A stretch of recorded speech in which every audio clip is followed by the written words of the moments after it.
Good evening, everyone. I'm Rabbi Ed Feinstein. This is Valley Beth Shalom live online, and I'm delighted to welcome you tonight. This is the season, of course, that we're beginning to think about slavery and freedom, about liberation, about what it means to make the long journey home. This is the story of Passover that we have celebrated for 3,800 years. And this night, of course, we are joined in solidarity with people all over the world who are thinking exactly the same things, experiencing this every night on the news, experiencing this through their newspapers and through photographs that are just horrendous in their grip and their shout for help. And so tonight we're talking about a refugee problem which gathers the whole world together. And our guest tonight is Mr. Joe Goldman, who is the West Coast director for HIAS. HIAS, as you all know, was started in the middle of the 19th century as an organization dedicated to rescuing Jews from the ravages of Eastern Europe and bringing them here to America. It then turned its attention to Jews who were survivors of the Holocaust, and then Jews who were escaping, ironically, from the former Soviet Union and bringing them to freedom here in America. It is the oldest Jewish refugee organization. I think it's the oldest ongoing refugee cause in the entire world. And it is responsible for bringing thousands and thousands of people to freedom. Tonight, HIAS is working along with so many other aid organizations in Ukraine to find homes for people whose lives have been upturned, whose homes have been destroyed, whose fortunes have been turned back in such brutal ways. And tonight we thought, as we get ready for Passover, as we begin to clean our homes and prepare our spirits to welcome the Passover holiday, what better way than to listen to Mr. Goldman tell us about what HIAS is doing, what other aid organizations are doing, and answer our questions about how on earth you rescue 4 million people out of 40 million people, and what is it, 200,000 a day who are escaping from that horror, and help them find homes across the world. So welcome, Joe. It's wonderful to have you here. We're so delighted to be able to learn with you tonight. I'm going to turn the spotlight over to you, and we'll have a chance to chat as soon as you're finished with your presentation. We'll have a chance to ask some questions, chance to voice some opinions. Thanks so very much. Wonderful. And thank you so much, Rabbi, for welcoming me here. I have very fond ties to the VBS community. Rabbi Noah Farkas was our clergy member working with us when I was in the Federation's New Leaders program. And so, and I had a very close friend from Camp Swig who lived on Gloria Avenue, just around the corner from you guys. So it's really, really great to be here with you virtually and to continue this conversation. So I want to take a step back. We need to remember that even before Putin decided to invade Ukraine, that there were over 84 million forcibly displaced people around the globe, far more refugees than we witnessed after the Second World War. So while we're here to definitely largely focus on Ukraine, I want to set a little bit of context for how we can think about our approach to this crisis. The global response to the Ukrainian refugee crisis is exactly how we must respond to other refugee crises. Yes, Ukraine is a huge deal because it's an unprovoked authoritarian nuclear power invading a sovereign nation. Yes, Ukraine is a huge deal to the Jewish community because it's where so many of our ancestors fled and such a sizable Jewish community remains, and where so many of us with Ashkenazi roots know that deep down, had our families escaped the jaws of history from the Shoah and Soviet repression, those Ukrainian Jews could also be us. And we also know that far more people in the US and Europe are responding to Ukraine's refugees the way they should because the vast majority look like many of us. Polling shows sky-high bipartisan support for welcoming Ukrainians, while those numbers plummet for Afghans, Syrians, and virtually anyone with darker skin or proximity to Islam.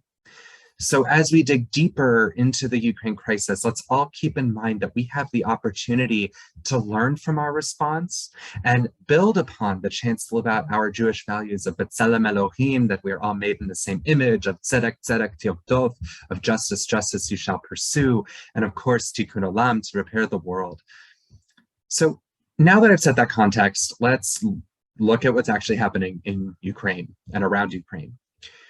Over 4.2 million people have fled Ukraine since Putin invaded, more than the entire population of the city of Los Angeles.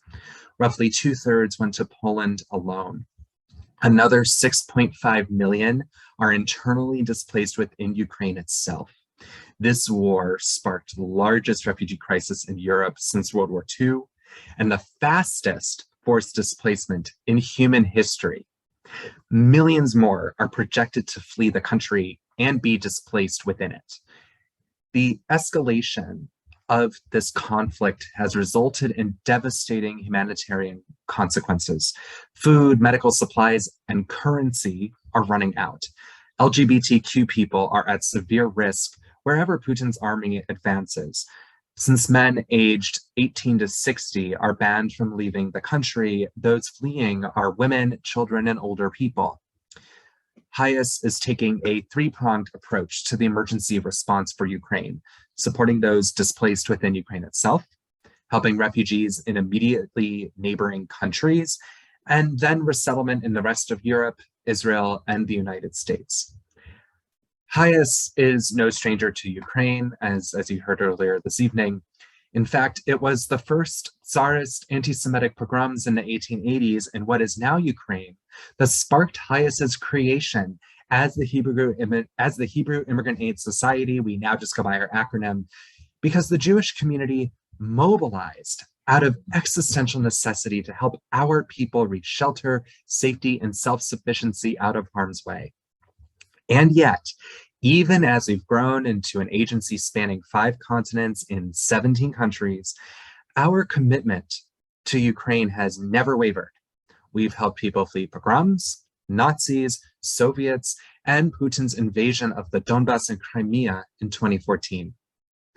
In 2001, HIAS established an office in Kyiv to help Ukrainian Jews and other religious minorities seeking to migrate to the United States, and later to help those from across the Middle East, Africa, and Asia seeking asylum in Ukraine. In 2014, we transformed our HIAS Ukraine office into Right to Protection, R2P, an independent Ukrainian NGO providing legal and humanitarian aid to those internally displaced from Putin's first Ukraine invasion, with 10 offices across the country and 162 staff. R2P remains an inextricable part of the HIAS family. Most R2P staff evacuated to Lviv and elsewhere in Western Ukraine, bravely helping Ukraine's internally displaced people while being displaced themselves. HIAS will continue serving as R2P's primary fundraiser and representative abroad, so it can focus on serving its clients within Ukraine's borders as much as possible. HIAS and R2P are especially on the front lines of fighting for our many asylum seeker clients from outside of Europe who are now experiencing well-documented racial discrimination within Ukraine and its neighbors while trying to seek safety from Putin's violence. Once the invasion began, HIAS immediately advocated for the Biden administration to designate Ukraine for temporary protected status, TPS, for 18 months, a victory that we secured with our partners exactly 1 week later, ensuring that no Ukrainians will be deported. Within days, HIAS established partnerships with Jewish community organizations in Moldova, Poland, Slovakia, and Romania to ensure that they have the infrastructure in place to welcome refugees of all backgrounds. HIAS's emergency response team traveled from the United States to Lviv and other parts of Ukraine, yes, into the war zone, to further assess how we can best support R2P and its many internally displaced clients, many of whom are about to become refugees upon leaving the country.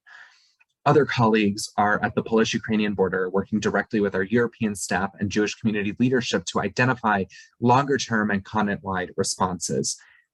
We're seeing countries that Jews once fled transform into safe havens for those seeking refuge, Jews and non-Jews alike. HIAS partnered with leaders such as the Chief Orthodox Rabbi of Poland to provide extensive technical support to transform their communal institutions into humanitarian aid providers. The world-renowned Jewish Community Center in Krakow mobilized to collect essential items like food, diapers, and medicine, and turned their building into refugee housing. As their director of programming put it, now we are having a refugee Shabbat 24/7, noting that Putin invaded barely a week before Jewish communities around the world observed refugee Shabbat. The UN's Slovakia ambassador recently convened a breakfast for HIAS to meet with the UN ambassadors of Ukraine, Moldova, Poland, Hungary, and Romania, alongside representatives of the Jewish communities from each country to scale our humanitarian response. And my boss and vice president just wrapped up a massive multi-day training in France with Jewish community leadership from across Europe to discuss private sponsorship and resettlement. The Welcome Circle model, which is being used to help resettle Afghans in the United States, can be adapted and implemented by different local European communities to receive Ukrainian newcomers. And we'll get to Welcome Circles later. The Ukrainian Jewish Committee's director, Eduard Dolinsky, himself now a refugee, was at this training, and he made it very clear that he said, despite what's going on, we have to think about the future. Will they come back to a normal life? How will we restore our Jewish life? Here in the United States, we're holding our own leaders accountable for their words that aren't followed by actions. Though President Biden said that we'd welcome 100,000 Ukrainian refugees, he never followed up with a concrete plan. There's no process. And instead, we're now seeing hundreds of Ukrainian refugees fly to Mexico every day to seek asylum at our southern border, meaning that they won't be placed in critical resettlement programs that offer federally funded case management support, and therefore must fend for themselves. With Poland taking in the equivalent of 60 million people entering the United States in a matter of weeks, our country must engage in something called responsibility sharing. Just because Eastern and Central Europe are hosting most refugees doesn't mean that the rest of the world should just sit by and let that happen. You know, the United States can and should play a role. And outside of Europe, Israel is, and of course the United States, outside of both US and Europe, Israel is indeed a major focal point for Ukrainian refugees. Thank God we have Israel today, as tens of thousands are applying for Aliyah in the wake of this war. HIAS is a Zionist agency that proudly helped build the state of Israel by resettling people in every wave of Aliyah, even those predating Israel's independence. Israel's home to HIAS's oldest country office opened in 1951. And like any country HIAS operates in, and I say so personally as a proud Zionist who bought BDS for 5 years in the Bay Area and who has gone to Israel 8 times in the past 13 years, including this past November with my husband, we should expect Israel to do the bare minimum of its own stated commitments to its own inhabitants who seek safety for their loved ones. HIAS's Israel legal team has been flooded with calls for assistance from dozens of the over 15,000 Ukrainians who have fled to the country so far as they seek to reunite with Jewish and non-Jewish relatives living in the country. As a reminder, Israel is home to nearly 1 million Jews from the former Soviet Union. Tens of thousands of them have non-Jewish loved ones who are also citizens of Israel through law of return. And that it means that understandably, many non-Jews are fleeing to a safe country where they have relatives and shelter awaiting them. Many people arriving in Israel can be refused entry for many reasons. Just like in the United States, the decision to refuse entry requires immediate legal response that most people just don't have access to, which is where HIAS fills the void. For example, HIAS mobilized pro bono attorneys to work through the night to prevent the deportation of 2 children who miraculously escaped bombardment in Ukraine, where they were living with their grandparents, to Poland, where they flew to Israel, where their undocumented mother lives. Our legal team secured the children's release with a bond of 20,000 shekels, or about $6,270, just minutes before their scheduled 5 a.m. deportation. Our case, which was supported by the conservative and reform movements in Israel, resulted in greater impact litigation as the judge directed the government to give Ukrainian refugees who are ruled ineligible to stay in Israel 48 hours to appeal their case, as well as be informed in writing in both Ukrainian and Russian of their right to legal counsel and right to appeal. The judge concluded in her decision with reference to Passover in a few weeks, saying, "If we only remember the commandment regarding the treatment of the oppressed on the Passover holiday, the festival of freedom." We know that Israel is in a very difficult situation with Russian soldiers based in Syria on its northern border, preparations and currently ongoing massive wave of aliyah that has not been seen since the days of Shamir and Rabin, and a critical role sustaining the little diplomacy that remains between Ukraine and Russia. And that's why HIAS continues to collaborate with our partners at JDC, the Jewish Agency for Israel, JFNA, and others to ensure that Israel has the resources it needs to equitably welcome its refugee newcomers. Ukraine is home to 44 million people and roughly 200,000 Jews, depending on how you count. It's home to the 7th largest Jewish community on the planet. This pin, which I often wear when I'm at in-person speaking engagements, says, "My people were refugees too." And how painful it is to say that my people are refugees again. And I want to make a point abundantly clear. HIAS and our partners on the ground will work day and night to help every person fleeing Ukraine, Jews and non-Jews alike. They must get access to the safety and refuge they deserve. There are too many people who view this work as an either-or proposition, but at HIAS, it is and always will be moving forward, a both and. Most of the solutions to help Jews and non-Jews are the same. Whether a refugee simply wants to get to Poland or to Israel, they must all travel by land to escape Ukraine. Ukraine, called Ukraina in both Ukrainian and Russian, my apologies if I'm mispronouncing it, literally means borderland. Yes, geopolitically, it means the borderland of many different empires that rolled over it, from Russians to Poles, to back to Russians, then Soviets, then Nazis, and Soviets again. It's also the borderland of fragile democracy and authoritarianism. Just as Israel literally translates to struggle with God, I see another meaning with Ukraine for the Jewish community today. We are confronting the borderlands of our own emotional and intellectual challenges as Jews, of recognizing the need to stand up for our own people and for others. We're at the borderlands of the universalist and particularist experiences that shape Jewish history, culture, and values. Ukraine's president, Volodymyr Zelensky, the Jewish grandson of a Holocaust survivor, lives both literally and figuratively in those borderlands. As a Jew, I take great pride in Zelensky, fighting for his own diaspora country, proving that we Jews can be accepted and admired by billions around the globe and inspire fear in authoritarian dictators. If Zelensky can fight for Ukrainians of all backgrounds, of Jews and non-Jews, then so can we. Months before any one of us who isn't in the CIA knew of imminent threat to Ukraine, our community mobilized to welcome the stranger. American Jews have played a massive role in empowering the 76,000 Afghans airlifted to the United States after the fall of Kabul. Why? Because it's part of who we are as Jews. To pull from Hatikva, welcoming the stranger gets to the core of Nefesh Yehudi, the soul of the Jew. And it gets to the heart of who we are as Americans too. We have an obligation to welcome the stranger, especially those who put their lives on the line for our country, for NATO, and humanitarian NGOs over the past 2 decades. The journey to help Afghan refugees hasn't been easy.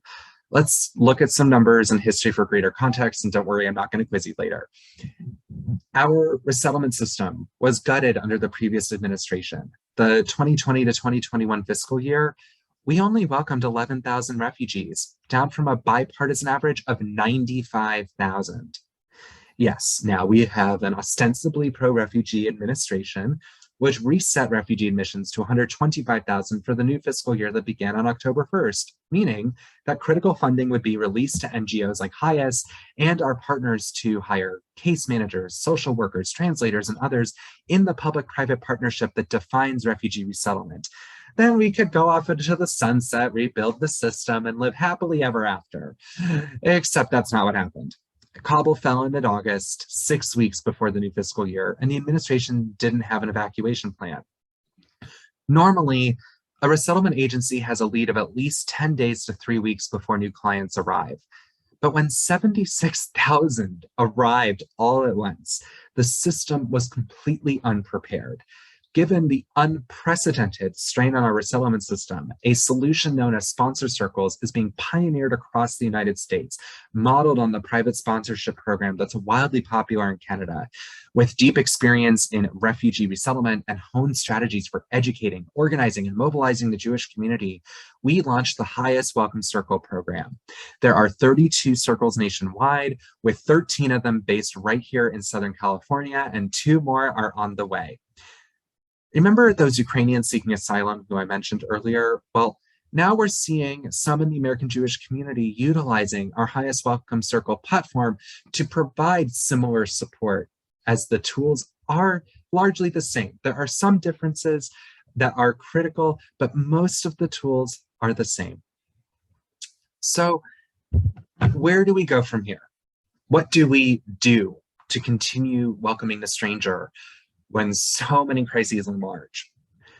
Normally, I would come to you with lots of advocacy requests, but right now, financial assistance is the primary need for Ukraine, full stop. Cash is often the best thing to give people in crisis, empowering them with the agency of choosing what they need most while supporting the local economy. In fact, the chief Orthodox Rabbi of Poland has point blank told people to support HIAS that writing a check is what Americans can do right now for the most good. He said, we have food and clothing. If people send money, we can get more of these things. We need to be effective. Supply chains already exist in Ukraine's bordering countries to procure the products needed to serve refugees. The last thing HIAS, R2P, and virtually any other humanitarian agency needs right now, and I was just on a panel the other night with UNICEF, they'll say the same thing, is the logistical burden of airlifting goods to the region. Funding ensures that we work with partners on the ground in offering humanitarian needs by providing guidance and support in areas of economic inclusion, including cash assistance, mental health support, prevention of domestic violence, and protection of women, girls, and LGBTQ people. In addition to funding, we need you to join HIAS in asking the Biden administration to develop a comprehensive resettlement plan so we can actually resettle 100,000 Ukrainian refugees as promised by Biden, as well as to end discriminatory border policies and create a secure pathway for permanent legal status for the 36,000 Afghans who have been granted humanitarian parole instead of special immigrant visas. To that end, we also need you to lobby state lawmakers to support the California Extended Case Management Program, which would help mitigate the challenges of our system that was originally unprepared for a significant surge in refugees. It would ensure that our state is ready to welcome a huge number of Ukrainian refugees and those from elsewhere around the world. I know that many of my words may bring some discomfort, but let's leverage that discomfort into the concrete actions that I shared with you today so that our community remains steadfast in our help for refugees long after they leave the headlines. After all, the entire resettlement system was established by the United Nations in the 1951 Geneva Convention on Refugees in explicit response to what happened to Jews in the Shoah, because our people didn't have a legal framework to flee. Both the United States and Israel were signatories back in 1951. So despite the system's profound imperfections and many governments' resistance to enforce it, now we Jews and all people have the obligation to sustain and improve the system. We can do it. So as we navigate the borderlands of these uncertain times, may we find strength in our Jewish history, our identity, and culture. Welcoming the stranger is who we are. Toda Rabba. Thank you, Joe. Thank you for that wonderful presentation. Let's follow up with just a few questions to sort of trace back some of the details of what you said, and to get some more background, if that's okay. Of course. Good. So I want to begin with something that's going to be painfully simple for you, but I think it's terribly important for us. I want you to take us through the process. So let's imagine a family that has fled from Kyiv or Kharkov to Mhm. Lvov, and from Lvov they get across the Polish border, and they're living in a train station somewhere in Poland, and HIAS finds them, and they have some connection with Jewish, so the HIAS takes this family on as a responsibility. Trace with us the steps that family goes through to arrive and settle in the United States. Well, right now the end destination of settling in the United States is unfortunately. All right, then settle someplace. But it's a good question. So, Thank you. And essentially right now what is happening is you have people who are, as you said, they have gone, they're fleeing bombardments, especially if they're coming from the east, and they will end up, let's say that they end up in a place like Krakow, right? And they're at the JCC in Krakow. They can get the medical care they need. They have a bed to sleep on if they need. And we will also work with them to identify, okay, where can you find potential housing? Where do you have any relatives and anywhere else in Europe or any contacts who can house you? Because what is happening particularly in Poland and Czech Republic, a few other locations, is that the cities are full. Like the mayors are like, we literally can't build housing fast enough. Please, we have all these other smaller cities that can have some capacity to welcome you with open arms and jobs and things like that. So it will be working with folks to identify that. If they are interested in either making aliyah or finding safety with loved ones in Israel, we are sure to connect them with the Jewish Agency for Israel, and which has all kinds of emissaries working in conjunction with the Israeli consulates and so on. And the final stage would be for those who are looking to move to other parts of Europe in particular, which is a huge part of what my department and a few others within HIAS are preparing other parts of the continent for resettlement. And, it's interesting, so someone who, the good news is that you have freedom of movement for these refugees, which has not been afforded any other refugee class. Even when Germany took in roughly 1 million migrants from Syria and Afghanistan who had been fleeing, they were treated horribly across the board in any other location along the way. In this case, Ukrainians have the same temporary protected status that they have in the United States in the entire European Union. And so that liberates them and us. It gives a lot more options to identify potential places to live and new housing opportunities. And that's where we're really mobilizing, especially, the Jewish community, where both Jewish and non-Jewish refugees can find and rebuild, find places to build new lives and so on. I think, though, to kind of get to your process question, let's maybe take a step back and just be like, how does refugee resettlement work? Because I think that's also where, or how it's supposed to work. When the way it's supposed to work is that you flee country A and you find shelter in temporary shelter for country B. Most people actually end up staying in country B. It's supposed to often be temporary, but the vast majority of refugees stay in the second country to which they fled. If you're part of a lucky number of small lucky number who can resettle in a place like the United States, elsewhere in the OECD, so the wealthy nations, particularly before Ukraine is a different kind of situation because of the new policies with the EU.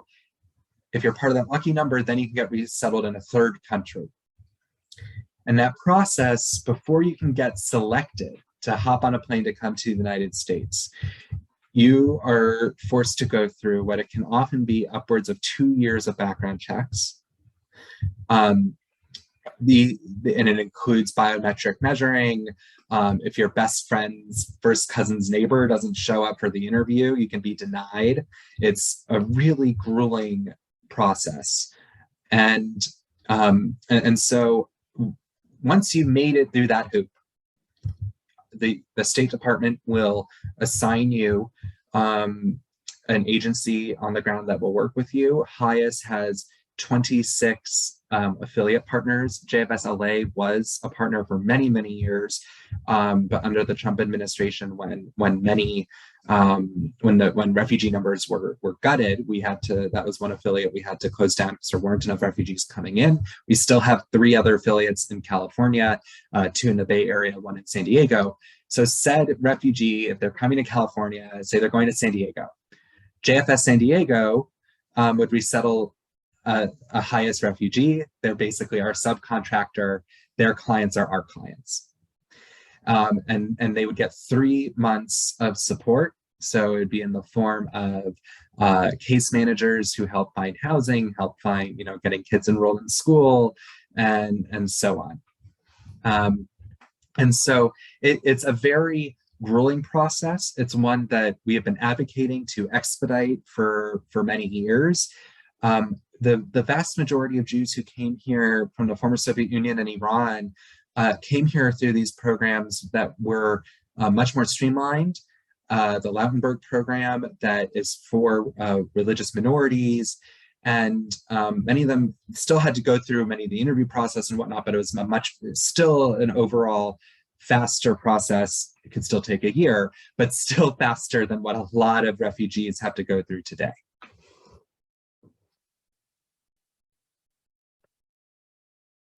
So let me follow up on that very point, if that's okay. We feel in the culture, even in this administration, a great antipathy toward refugees, toward immigrants, and just the sense that there's too many of us here already. The cities are too crowded. The freeways are too. You hear the words from people, especially standing in line at the 7-Eleven or at the Costco. Mm-hmm. You hear these kinds of things. So. As HIAS is working with refugees, not just Ukrainians, but Afghans, Syrians, and part of the 84 million others who are trying to find entry into America. What are you finding? What is the attitude? What is the government's attitude at the moment? How hard is it to get into America? Would our grandparents have been let in today under the rules they have today? No. Oh gosh, a lot of things there. I want to start with first in the American Jewish community. I've worked at the nexus of the Jewish community in politics most of my career. And what has been really incredible for me to see, whether you're someone who has not set foot in a synagogue for 30 years, or you go every day, when people talk about particularly refugees and asylum seekers and why it's important to them, while so many issues are absolutely Jewish issues, this is one where I have seen the most unanimity. There's never total unanimity. We're Jews, we all have opinions and we have different, but in terms of but there's an enormous unifying message that I am finding over and over again, even when we have some differences of opinion over how to reach this point, that it is the right thing to do. And I want to start there because I think it's a real place of strength. There is almost no way, my great-great-grandparents were refugees to this country, and they are here because of policies that basically said they were white enough to come here. If they could afford to get on the boat, they could come, and they had enough of a white skin color to come. If they left after, if they tried leaving after 1924 instead of 1907, the likelihood that I would be speaking here with you tonight is very low. And so, that's one of the things that I think we forget. People don't realize it's not the right way to try to come here is almost impossible. And by the way, I'm not even talking about working with, huge numbers of undocumented clients and things like that. I'm talking about when you're seeking asylum, which is you are exercising your legal right, which is part of US law and the UN Geneva Convention on Refugees that I mentioned.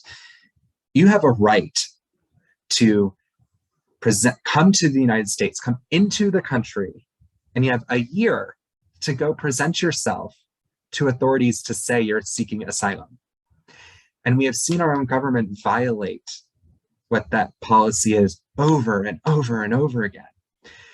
And so, and we see how hard is it, when we look at our southern border, which I mentioned, the Biden administration finally said it was going to do away with Title 42. Title 42 was a policy put in place by the previous administration claiming we can't let any asylum seekers in, basically because of the pandemic. We don't want to spread the pandemic. Meanwhile, if you're a US citizen, you could go to and from north and south the US-Mexico border all you want. I mean, no epidemiological sense, is used for very cynical ploys. The Biden administration kept that in place and was only letting in essentially unaccompanied minors and forcing family separation in that regard. And then Ukraine happens. And suddenly, within a few weeks, because there are Ukrainians who are going to Mexico and presenting, also wanting to seek asylum, our border operations were told on a case-by-case basis, you can consider Ukrainians and let them in. Meanwhile, you have thousands of people who are forced to wait their turn to seek asylum. They have to go, where they register with the US and they wait in Mexico to then have their hearing.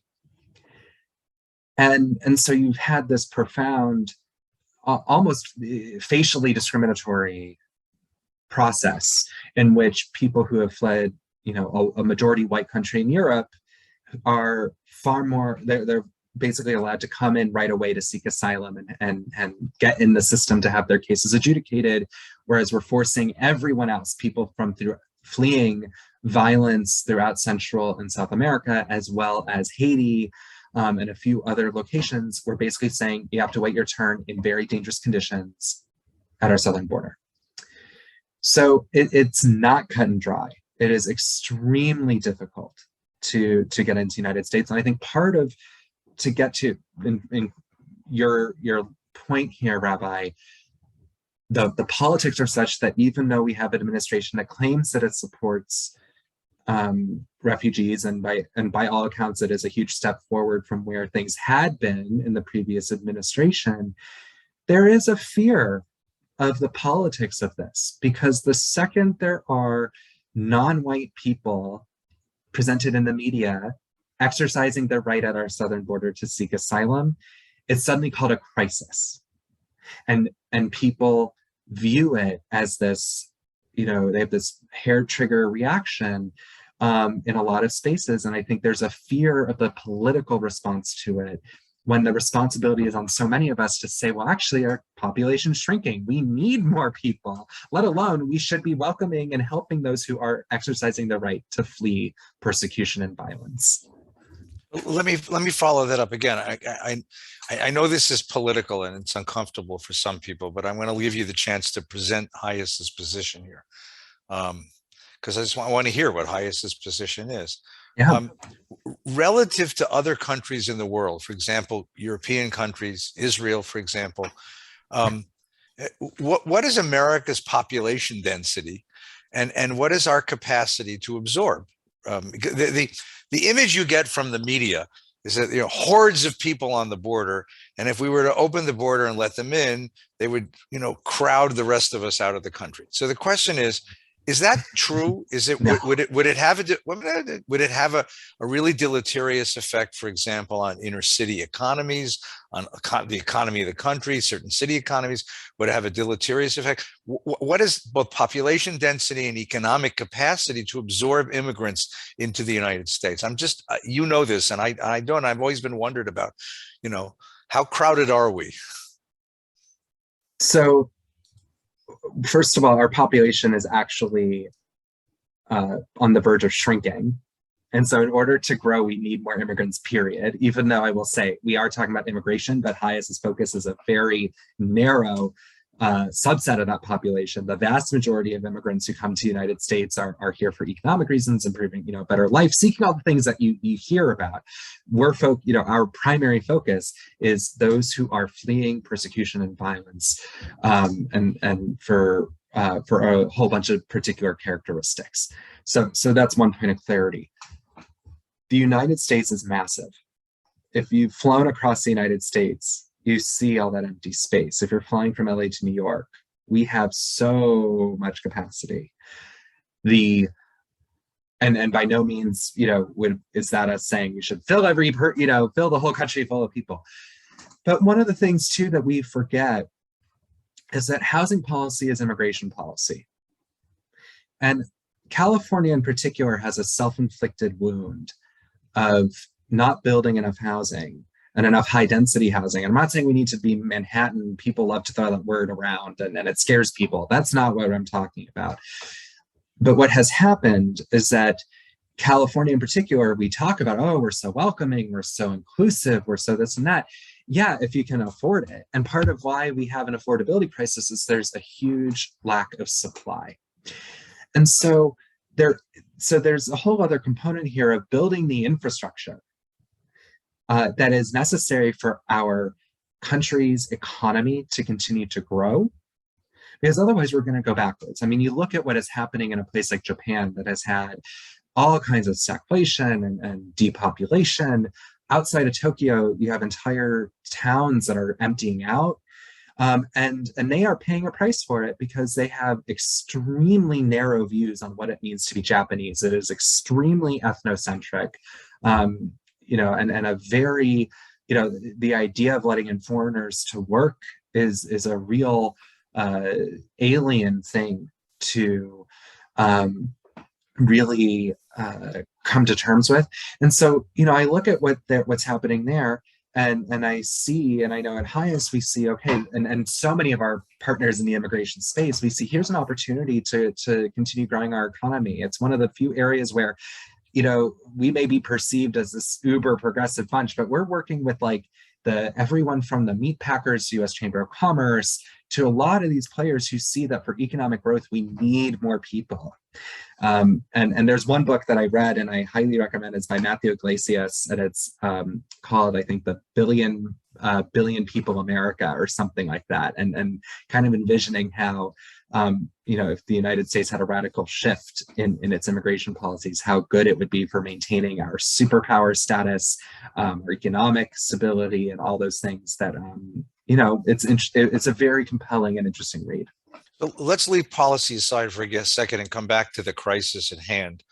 There was a compelling picture, a painfully compelling picture in the news the other day of a kid and in Ukraine, and the mom had written the relative's name, address, and phone number on the kid's back in indelible marker. In case the mother didn't make it out, the kid would be found by somebody and delivered to the relatives in Poland or the Czech Republic or someplace. What's the situation with children? It's particularly children separated from their parents. It's so, as you share that, it's like I think of, we see that happen in so many refugee crises over and over and over again, especially a lot of kids from Central America who have come here, with these harrowing stories like that just, are so difficult. A lot of the work that we and our partners are doing, and part of it is funding local agencies to bring in a lot of the types of social workers that are needed and whatnot. There's a lot of work in place to work on preventing human trafficking, to immediately, identify, to be looking out for those children who are unaccompanied. We are seeing also unaccompanied minors who, are in their late teens, who are in a different position than, say, that young child. But a lot of that is literally down to how much we deploy our how much we deploy our resources, our staff and volunteer resources in places like the train stations and places where you have high concentrations of people who are coming in. And we are certainly seeing, with R2P, that is a huge concern. You're more likely to see, as you said, that picture was in Ukraine. And so that's really something that R2P in particular is certainly focused on. And that's where, and where a huge part of the HIAS expertise lays, and really providing the funding and also allocation of resources with identifying, okay, where's the right staff in place in Europe, because we have an office in Brussels, where are the people who can actually be deployed, and either go into Ukraine itself to help or be right outside it. So again, let's continue to pursue this. One of the other stories which is coming out now is that there's a fairly substantial, at least it looks like a substantial exodus of Russians out of Russia now, because they are fearing the imposition of a much more totalitarian, authoritarian government than they've seen before. Some of these are younger people who can find work around the world, but I imagine that there's some others who are threatened as refugees as well. So what is HIAS doing for Russians right now? Yeah, well, we're really pushing for any programs that welcome Ukrainian refugees to also be open to Russians, because for that reason, we know that they're fleeing the same regime. It's the same, the same perpetrator, right? But we have a local example though, because there are some people who are getting here on tourist visas from Russia. And a lot of them are LGBT people.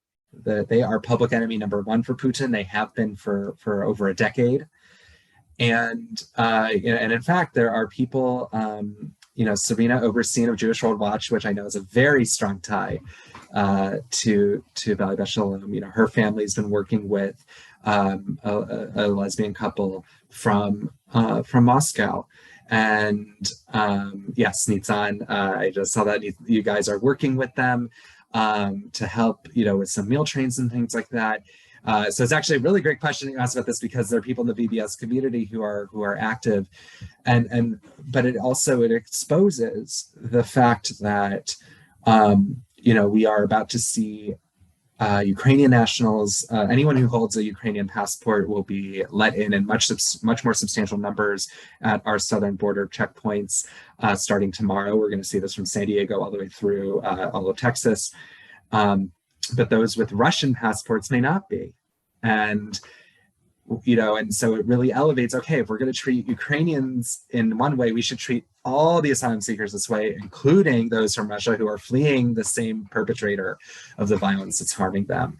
And but until then, a lot of it is working family by family that we get connected to anecdotally through the net, through word of mouth, that we can help folks. The family in question here that's being helped in the San Fernando Valley, they're being represented by the LA LGBT Center, which emailed HIAS saying, can you help us find housing? We have we're representing them legally, we got them, but we need housing. We need people who can help them just live.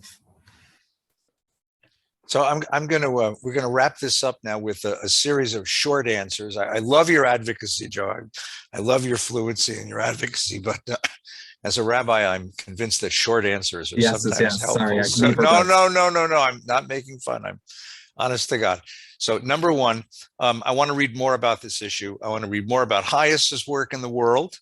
I want to read more about HIAS's efforts in Ukraine. I want to read more about the world refugee crisis. Tell me articles, books I can see right now.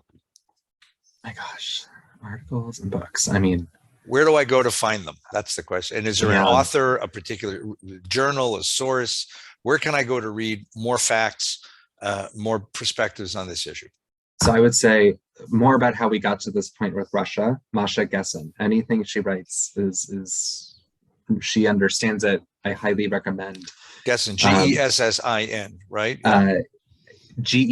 Yes. Sorry. And Pardon it's me. all good. Yep.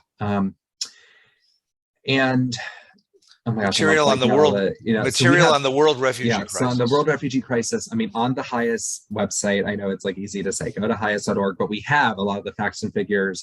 We also have a book club that meets once a month that my colleague who does my role, she's based in DC, but she runs the National Book Club. I regret I haven't had the chance to participate in it myself, but it is absolutely, you know, that they read all different sorts of refugee stories and experiences. And I would say, you know, there is some really powerful stuff coming out right now with powerful reporting. I know it may sound cliche, but from the New York Times.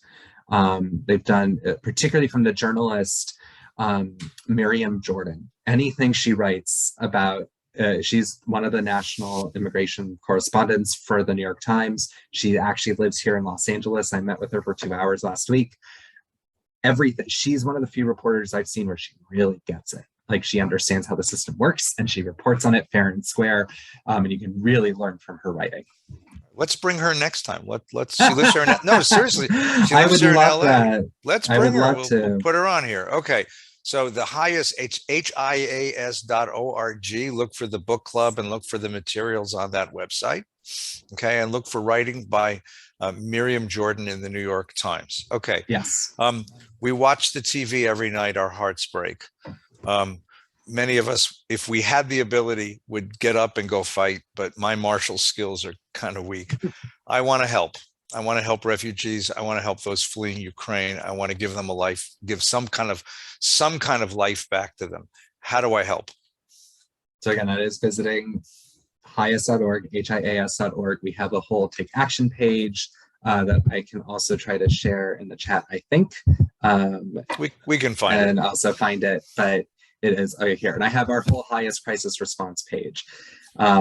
That's where you could really keep up to speed with everything that's going on, that how HIAS is responding, and how we are often on the news and how we're communicating, but also, you know, we have the take action page for all the things that you can do. Thank you, Nitsan, for sharing that. Mm-hmm. I've seen as well solicitations for the Krakow JCC, which is housing now, you know, hundreds of people. And we can provide that material as well. I know that you're not here to advertise other organizations, but if you were to choose one other organization that someone might want to send a few dollars to before Passover, where would we send it? Oh my gosh, there are so many. As I mentioned, we are working with JDC and JFNA and all, you know, there's the alphabet soup. JDC is the Joint Distribution Committee, which is not a cannabis organization. It is the Jewish world's response to crisis since the last century. And so the Jewish Agency, JFNA, is the Jewish Federations of North America, which supports the Joint Distribution Committee. So those are wonderful. Yeah, really fantastic agencies. So we're working very closely with them. Good. And if someone would like to continue this conversation with you, how do we contact you? You should contact me. My email, which I'll put here, is joe.goldman@hias.org. joe.goldman@hias.org. It's been an honor spending some evening with you. Likewise. Please communicate up the chain. We've had your boss here several times to speak, and I'm sure that he's way too busy these days. But please communicate. You know, we're a synagogue. We pray, and prayer doesn't change the material conditions, but it gives us the courage to fix them. So please communicate our prayers and blessings for those who are working with the refugees around the world, and particularly in this horrific crisis in Ukraine. And please wish them a Passover of strength and wisdom as they move forward. Thank you to everyone who's listening tonight. Thank you for being part of this. It's really a pleasure to spend this evening with you. And let's say goodnight to Joe and goodnight to everyone. Thank you for being here. Lila Tov, thank you so much.